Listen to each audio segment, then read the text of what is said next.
নমস্কার। আজকের এই ভিডিওর মাধ্যমে আমরা দেখে নেব আপনি কি করে অনলাইনের মাধ্যমে আপনার নতুন ভোটার কার্ড খুব সহজে তৈরি করবেন। এই জন্য আপনাকে 6 নম্বর ফর্ম ফিল আপ করতে হবে। voters.eci.gov.in এই ওয়েবসাইটে এলে আপনি এই কাজটি করতে পারবেন। যদিও এই ওয়েবসাইটের লিংক ডেসক্রিপশনে আমি দিয়ে রাখবো, সেখানে ক্লিক করেও আপনারা সরাসরি এই ওয়েবসাইটে চলে আসতে পারবেন। আপনারা প্রত্যেকেই মোটামুটি জানেন বা শুনেছেন আপনাদের পঞ্চায়েত এলাকায় বিভিন্ন জায়গায় কিন্তু নতুন ভোটার কার্ড বা ভোটার কার্ড কারেকশনের কাজ শুরু হয়ে গেছে। এখন যদি আপনারা কাজটি করেন তাহলে প্রসেসটা খুব তাড়াতাড়ি হবে। এই ওয়েবসাইটে আসার পর সাইন আপ বলে একটি অপশন আছে, এটির উপর একবার ক্লিক করবেন। যদি এই পোর্টালের ইউজার আইডি এবং পাসওয়ার্ড অলরেডি আপনার কাছে থেকে থাকে তাহলে সরাসরি লগ ইন অপশনে ক্লিক করবেন। যারা নতুন এই পোর্টাল লগ ইন করতে চায় তাদের জন্য প্রথমে সাইন আপ করতে হবে। আমি এই জন্য সাইন আপ অপশনটায় ক্লিক করছি। এখানে ক্লিক করার পর আপনার ফোন নাম্বারটা এখানে পুট করবেন। তারপর এখানে ক্যাপচাটি আছে সেটা সলভ করে কন্টিনিউ অপশনে ক্লিক করবেন। এরপর আপনার নাম মানে ফার্স্ট নেম এবং লাস্ট নেম পুট করবেন। তারপর আপনার পছন্দ মতো একটা পাসওয়ার্ড এখানে ক্রিয়েট করে নিয়ে রিকোয়েস্ট ওটিপি অপশনে ক্লিক করবেন। রিকোয়েস্ট ওটিপি করলেই আপনার ফোনে একটি ওটিপি চলে আসবে। ওটিপিটি 6 সংখ্যার হবে, এটা পুট করে ভেরিফাই করবেন। খেয়াল করে দেখুন এখানে সাইন আপ প্রসেস কমপ্লিট হয়ে গেছে। এরপর আপনাকে লগ ইন করতে হবে, সেই জন্য লগ ইন অপশনে ক্লিক করবেন। এরপর আপনার ফোন নাম্বার, পাসওয়ার্ড এবং ক্যাপচাটা পুট করে রিকোয়েস্ট ওটিপি অপশনে ক্লিক করবেন। এরপর আপনার ফোনে আবার একটি 6 সংখ্যার ওটিপি আসবে, সেটা পুট করে ভেরিফাই অ্যান্ড লগ ইন করবেন। লগ ইন হয়ে গেলে এখান থেকে আপনি এবার সব কাজ করতে পারবেন। আজকের এই ভিডিওতে আমি নতুন ভোটার কার্ড অ্যাপ্লাই প্রসেসটা দেখাবো, সেই জন্য ফিল ফর্ম 6 এই অপশনটায় ক্লিক করবেন। এরপর যে অঞ্চলের ভোটার লিস্টে আপনি নাম তুলতে চাইছেন এখানকার স্টেট এখান থেকে সিলেক্ট করবেন। তারপর সিলেক্ট করতে হবে আপনার ডিস্ট্রিক্ট, তারপর সেখানকার অ্যাসেম্বলি কনস্টিটিউয়েন্সি সেটা আপনাকে সিলেক্ট করতে হবে। তাহলে অটোমেটিক সেই নাম্বারটা এখানে চলে আসবে। পেজটিকে একটু স্ক্রোল করে উপরের দিকে তুললে নেক্সট অপশনে ক্লিক করবেন। তারপর এখানে আপনার ফার্স্ট নেম এবং মিডিল নেম যেটা আছে সেটা এই ঘরে পুট করবেন এবং সার্ড নেম বা টাইটেল যেটা আছে সেটা এই ঘরে পুট করবেন। যেমন ধরুন আমি এখানে একটি নাম পুট করলাম রাম, অটোমেটিক কিন্তু এখানে বাংলায় ট্রান্সলেট হয়ে চলে এলো। টাইটেল পুট করলাম পাল, অটোমেটিক কিন্তু ট্রান্সলেট হয়ে বাংলায় চলে এলো। যদি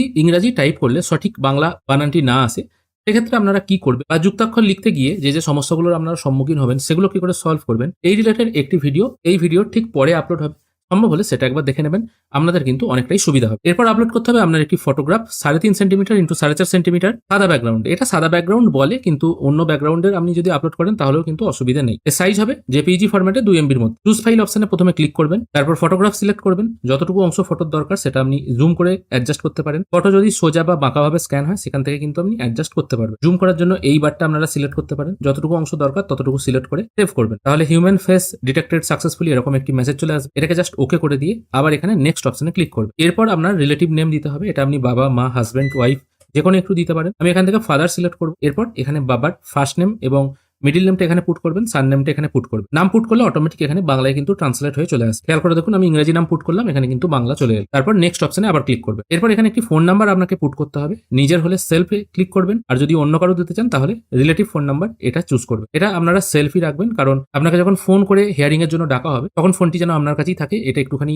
নজরে রাখতে হবে। এখানে আপনার ফোন নাম্বারটি পুট করে দিয়ে আবার নেক্সট করবেন। ইমেল আইডি পুট করার দরকার নেই, তবে দিলেও ভালো। দুটি একসঙ্গে পুট করে নেক্সট করবেন। এরপর আপনার আধার নাম্বারটা এখানে পুট করে দেবেন। আধার নাম্বার সিলেক্ট করবেন, তারপর আপনার আধার কার্ডের নাম্বারটা এখানে পুট করে দিয়ে নেক্সট করবেন। এরপর আপনার জেন্ডার সিলেক্ট করতে হবে, সঠিক যে জেন্ডারটি আছে সেটা সিলেক্ট করে আবার নেক্সট করবেন। এরপর আপনার ডেট অফ বার্থ এখানে পুট করতে হবে। ক্যালেন্ডার সিলেক্ট করবেন, ক্যালেন্ডার থেকে আপনার সঠিক যে ডেট অফ বার্থটা আছে সেটা এখান থেকে আপনারা সিলেক্ট করে নিয়ে ওকে করে দেবেন। এরপর date of birth supporting document হিসাবে একটি ডকুমেন্ট আপনাকে আপলোড করতে হবে। এই জন্য document for proof of date of birth এটা সিলেক্ট করে নিচের দিকে সিলেক্ট ডকুমেন্ট আছে, এখানে ড্রপ ডাউন মেনু থেকে ডিওবি প্রুফ হিসাবে আপনি যেটি আপলোড করতে চাইছেন সেটা এখান থেকে চুজ করে নিতে পারেন। যদি আপনার কাছে ডিওবি প্রুফ হিসাবে এমন কোনো ডকুমেন্ট থাকে যেটা এই লিস্টে নেই সেক্ষেত্রে আপনি এনি আদার ডকুমেন্ট সিলেক্ট করবেন, আর সেই ডকুমেন্টের নামটা এখানে ম্যানুয়ালি লিখে দিয়ে ডকুমেন্টটি 2 MB PDF ফরম্যাটে আপলোড করে দেবেন। এরপর আপনার অ্যাড্রেস এখানে টাইপ করতে হবে। শহরাঞ্চল হলে অ্যাপয়েন্টমেন্ট নাম্বার, হাউস, বিল্ডিং এগুলো থাকে। গ্রামাঞ্চল হলে এগুলো থাকে না। সেক্ষেত্রে গ্রামাঞ্চলের মানুষও ভোটার লিস্টে আপনারা কিন্তু আপনার বাড়ির নাম্বারটি পেয়ে যাবেন। যদি না পান তাহলে এখানে ভিলেজের নাম, পোস্ট অফিসের নাম এগুলো লিখে দিতে পারেন, থানার নাম এগুলো লিখে দিতে। উপরের দুটো ঘরে ভিলেজের নাম, তারপর ভিলেজের নাম, তারপর পোস্ট অফিসের নাম, পিনকোড দিয়ে দিলেন। এখানে আপনার ব্লকের নাম বা থানার নাম দিয়ে দিতে পারেন। তারপর এখান থেকে আপনারা ডিস্ট্রিক্টটা চুজ করবেন। তারপর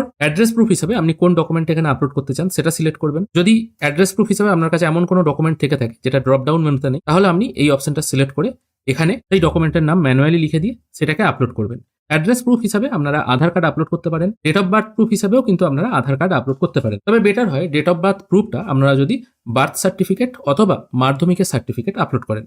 আধার কার্ড আপলোড করলে প্রবলেম নেই, একটি মাত্র ডকুমেন্ট দিয়েই কিন্তু আপনি ভোটার কার্ড তৈরি করতে পারবেন, কিন্তু বেটার হয়, আমি বারবার বলছি সেই জন্য যদি ভালো হয় যদি দুটি ডকুমেন্ট দেওয়া যায়, এছাড়া কোনো প্রবলেম নেই। যদি থাকে দেবেন, না থাকলে শুধুমাত্র আধার কার্ড দিয়েই করবেন। এখানে মোটামুটি ডকুমেন্ট আপলোড করে দেওয়ার পর নেক্সট অপশনে ক্লিক করবেন। তারপর এখানে জিজ্ঞেস করা হয়েছে, এটা যদিও অপশনাল, আপনি হ্যান্ডিক্যাপ কিনা সেটা জিজ্ঞেস করা হয়েছে। যদি ইয়েস হয় ইয়েস করবেন, অন্যথায় এটাই হাত দেওয়ার দরকারই নেই, সরাসরি নেক্সট করবেন। 10 নম্বর অপশনে আপনাকে একটি ডিটেল দিতে হবে, যেটা আপনি আপনার বাবার কিংবা মায়ের ডিটেল দিতে পারেন। অর্থাৎ আপনি যার সাথে বর্তমানে থাকেন যে অ্যাড্রেসে, সেই অ্যাড্রেসে আপনি কার সাথে থাকেন তার ভোটার কার্ডের ডিটেল কিন্তু এখানে দিতে হবে।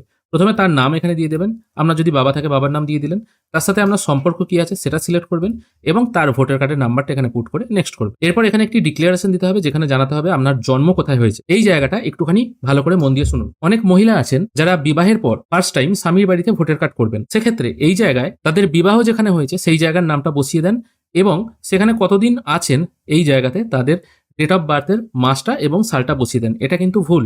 এখানে দেখুন বলা হয়েছে আপনি আপনার জন্ম কোথায় হয়েছে সেই হিসাবে আপনার যদি ফার্স্ট টাইম ভোটার কার্ড আপনার স্বামীর বাড়িতে হয়ে থাকে সেক্ষেত্রে আপনার জন্ম নিশ্চয়ই আপনার বাবার বাড়িতে হয়েছে, এই বাবার যে ভিলেজটা আছে সেটা দেবেন, তারপর স্টেট দেবেন, তারপর ডিস্ট্রিক্ট দেবেন এবং নিচের এই ঘরটায় দিতে হবে আপনি ওই অঞ্চলে কতদিন আছেন, মানে আপনার কতদিন বিয়ে হয়েছে মোটামুটি সেই মাসটা এবং সেই সালটা দিতে হবে। এটা কিন্তু অ্যাপ্রক্স, এটা কিন্তু একদম সঠিক যে দিতে হবে তার কোনো মানে নেই। যাদের সঠিক ভুলে গেছেন যারা আর কি, তারা মোটামুটি বিয়ের ডেটটা আইডিয়া করে এখানে কিন্তু পুট করে দিলেই হয়ে যাবে।